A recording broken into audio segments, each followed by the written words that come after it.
औज़ुबिल्लाहिमिनश्शैतानिर्रजीम बिस्मिल्लाहिर्रहमानिर्रहीम। अब सुन देख रहे हैं वजदान मन की बात हारून रशीद के साथ। मेरा आज का मौजू है इंसान कैसे कुफ़र करता है। इस पे मैं इंशाअल्लाह मुफ़स्सल बात करता हूँ।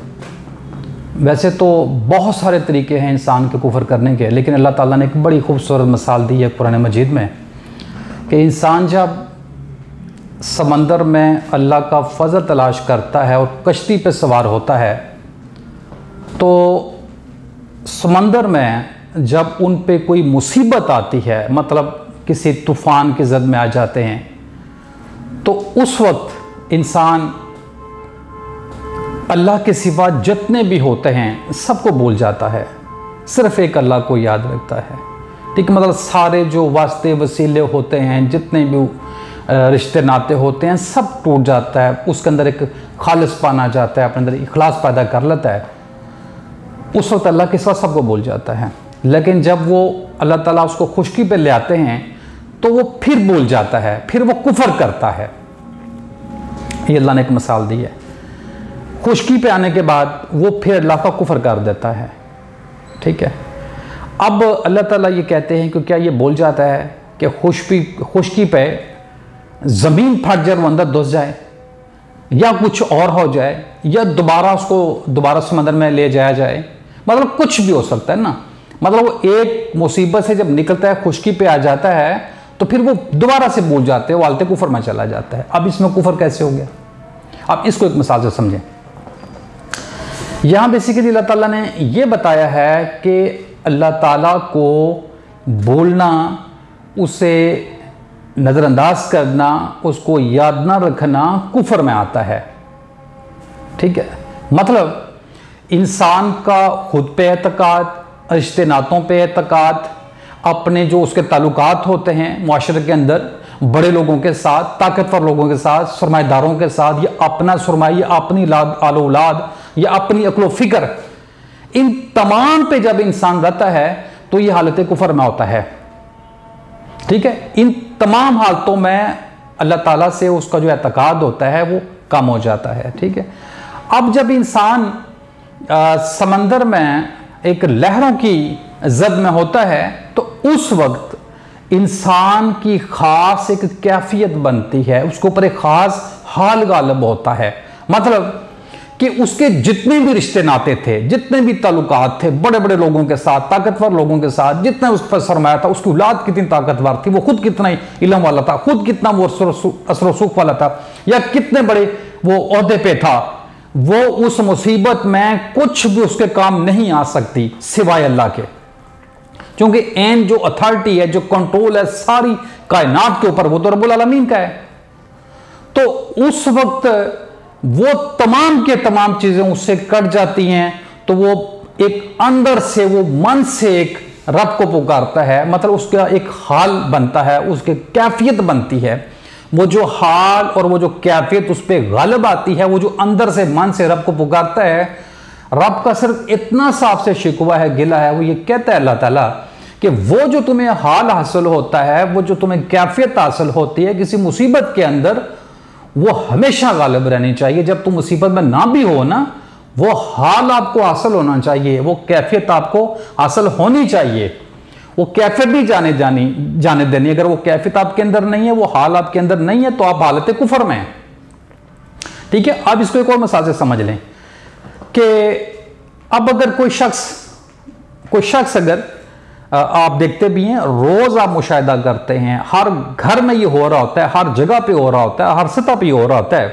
आप लोगों को देखते हैं, मतलब बहुत सारे ऐसे लोग होते हैं जो कि आपसे जब मिलते हैं तो बातें करते हैं अपने ताल्लुकात पे कि वो कितने ताकतवर लोग हैं, कितने वो सरमाएदार हैं, उनके रिलेशन कैसे लोगों के साथ हैं। मतलब किसी शख्स का कोई बहुत ताकतवर लोग उसके ताल्लुकात वाले हों, मतलब डॉक्टर उसके ताल्लुकात वाले हों, कोई जज उसके ताल्लुकात वाले हों, कोई फौज वाले उसके ताल्लुकात वाले हों, कोई बदमाश उसके ताल्लुकात वाले हों, कोई सरमाएदार उसके ताल्लुकात वाले हों, जितने भी उसके ताल्लुकात वाले हों, तो वो इन ताल्लुकात को ही कैश करता रहता है, वो उन्हीं का ही जिक्र करता रहता है। वो जहाँ बैठता है अपने रिश्तेदारों में, दोस्तों में, वो अपनी ये बड़ाई बयान करता रहता है। मतलब इन सारे मामलात के अंदर वो अल्लाह को, रब्बुल आलमीन को नज़रअंदाज करता है। वो यही बताता रहता है कि मेरा उठना बैठना बड़े अच्छे लोगों के साथ है, मेरे पास सरमाया बहुत ज़्यादा है, मेरे तल्लुकात बहुत ज़्यादा हैं, मुझे ताकत बड़ी हासिल है, मुझे वसाइल बड़े हासिल हैं।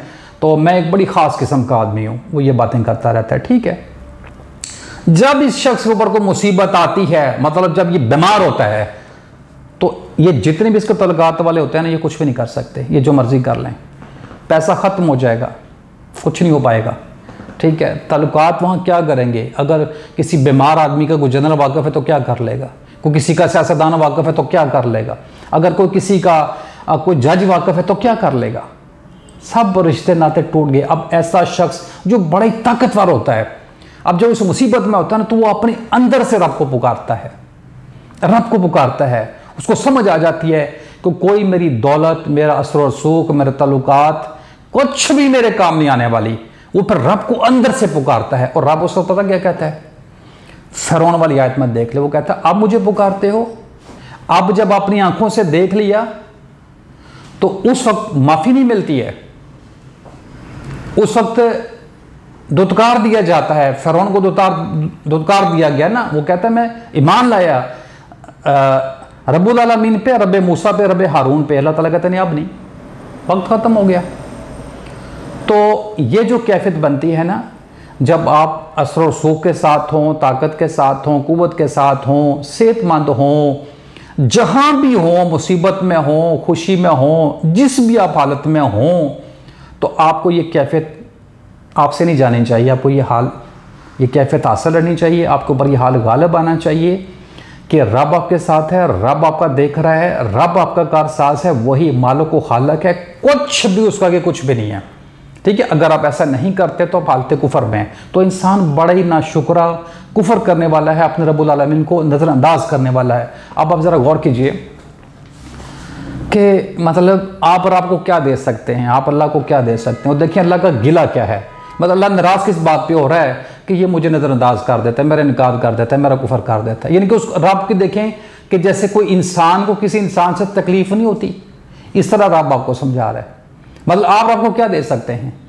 वो सिर्फ ये कहता है कि हर हाल में मुझे याद रखो। जैसे तुम अपने तल्लुकात का जिक्र करते हो ना, अपने अबाव जदाद का जिक्र करते हो, अपने तल्लुकात का जिक्र करते हो, अपने वसाइल की, अपनी इल्म की, अपनी ताकत का, अपने हुस्न का जिक्र करते हो ना किया करो, मेरा करो। वो सिर्फ ये चाहता है। आप इसको एक और मसाल से समझ लें, मतलब इस कैफियत, इस हाल को समझ लें कि जो कैफियत और हाल इंसान को मुसीबत में हासिल होता है, वो बगैर मुसीबत को क्यों नहीं होता।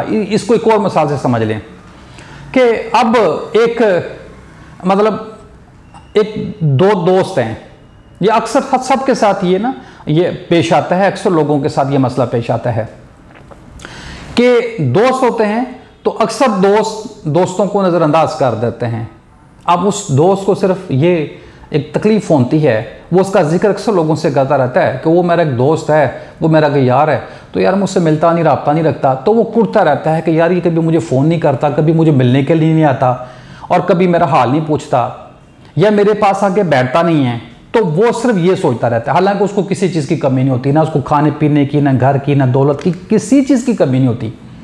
उसको सिर्फ ये होता है कि मेरी दोस्ती, मेरे दोस्त, तो मुझसे रब्ते में क्यों नहीं है। और कई ऐसे दोस्त होते हैं कि जब वो किसी मुसीबत में फंसते हैं ना, तो फिर अपने दोस्त को याद करते हैं, उसको और तकलीफ होती है कि मतलब जब ये खुशहाल थे तो इन्होंने मुझसे रब्ता नहीं किया, हालांकि वो उनसे तगड़ा होता है, और जब अब ये किसी मुसीबत में फंसे हैं तो अब ये मुझे याद कर रहे हैं। तो इससे पहले वो तकब्बर कर रहे होते हैं, गरूर कर रहे होते हैं, उसको नजरअंदाज कर रहे होते हैं, तो उसको इस बात की तकलीफ होती है।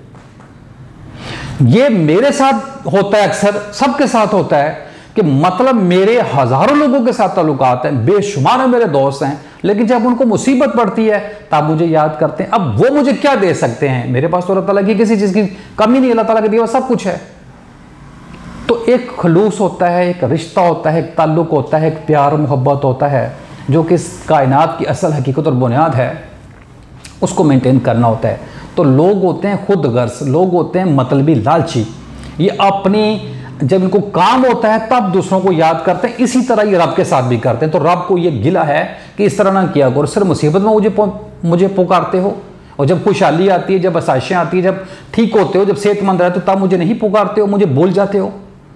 मतलब मैं सिर्फ आप लोगों की मुसीबतें दूर करने के लिए हूँ, इसमें तो कोई शक नहीं कर, रब्बुल आलमीन के अलावा कोई नहीं आपके सुनने वाला, फरियाद में आपकी मुसीबत को दूर करने वाला होता है। लेकिन जब आप सेहतमंद होते हैं, जब आप आसाइशों के अंदर होते हैं, जब आपके पास दुनिया की सारी आसाइशें और सरमाया मौजूद होता है, जब आप तंदुरुस्त होते हैं, हटे कट्टे होते तब रब को याद करें ना, तो रब को तो आपसे कुछ भी नहीं चाहिए, आप दे कह सकते हैं रब को।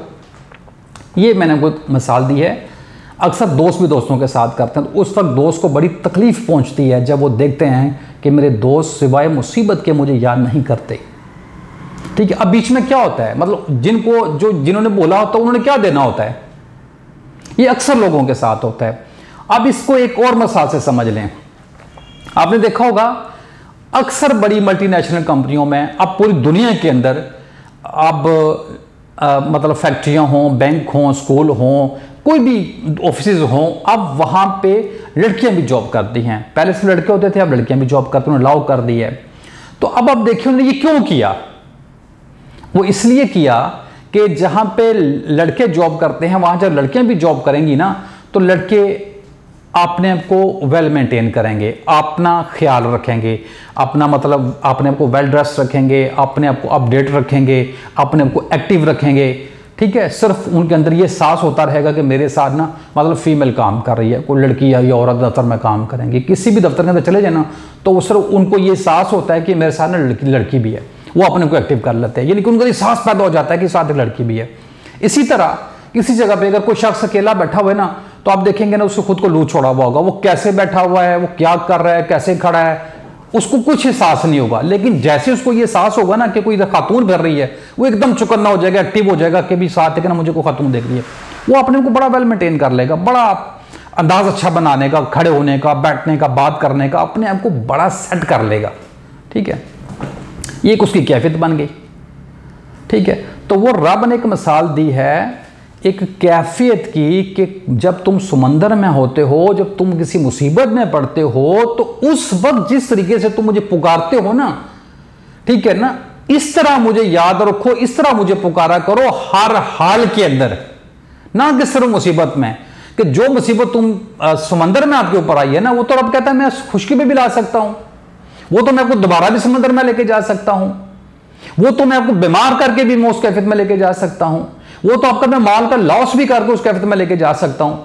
ठीक है, तो इस तरह तो मतलब अल्लाह के पास तो आपको दोबारा किसी मुसीबत में लेके जाने की तो वो हद ही नहीं है, किसी तरीके से भी आप जा सकते हैं। ठीक है, मुख्तसर ये है कि वो कैफियत, वो हाल जो आपका किसी मुसीबत में बनता है ना, वो बगैर मुसीबत के वो कैफियत, वो हाल आपका बनना चाहिए, वो ताल्लुक, वो रिलेशन आपका रब के साथ होना चाहिए। ठीक है, तो उम्मीद है आपको बात समझ आई होगी। मैंने कोशिश की है बड़ी सादा और आसान अल्फाजों में ये बात समझाने की, मुझे उम्मीद है आपको बात समझ आ चुकी होगी। अब तमाम देखने सुनने वालों का बहुत शुक्रिया। अगर आपको वीडियो अच्छी लगे चैनल को सब्सक्राइब कर लें, वीडियो को लाइक और शेयर कर लें। मेरा मकसद ये होता है कि लोगों को हकीकत की गाही हो। अस्सलाम वालेकुम रहमतुल्लाहि व बरकातहू।